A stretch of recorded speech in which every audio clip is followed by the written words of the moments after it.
This is Sirin জাহান নিম again. আজকে আমরা একটা গুরুত্বপূর্ণ বিষয় নিয়ে আলোচনা করব, আইএলটিএস রাইটিং। আমরা খেয়াল করেছি যে আইএলটিএস এর রাইটিং মডিউলে আমরা সব সময় কম স্কোর পাই, কিংবা আমাদের যে কাঙ্ক্ষিত ব্যান্ড স্কোর তা আমরা পাই না। কিন্তু কেন? আমরা আসলে ম্যাক্সিমাম স্টুডেন্ট জানিই না যে আইএলটিএস রাইটিংয়ের প্যারাগ্রাফিংটা কিভাবে করা উচিত।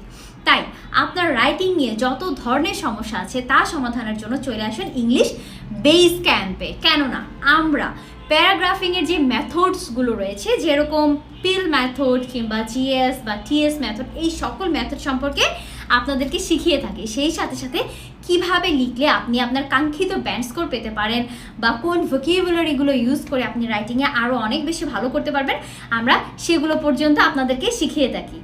এবং মোস্ট ইম্পর্টেন্টলি আমরা রাইটিংয়ে ডিটেইলড ফিডব্যাক দিয়ে থাকি, যেখানে আপনার কোথায় অ্যাকচুয়ালি সমস্যা হচ্ছে কিংবা কোন বিষয়গুলোকে আপনি আরও বেশি জোর দিলে রাইটিংয়ে আপনার কাঙ্ক্ষিত ব্যান্ড স্কোর অর্জন করতে পারবেন, সেই বিষয়ে আপনাদেরকে সাহায্য করে থাকি। তাই রাইটিংয়ের যে কোনো ধরনের সমস্যা কিংবা আইএলটিএস মডিউলের যে কোনো ধরনের সমস্যা সমাধানের জন্য চলে আসুন ইংলিশ বেস ক্যাম্পে। কেননা আমরা আছি আপনার সাথে।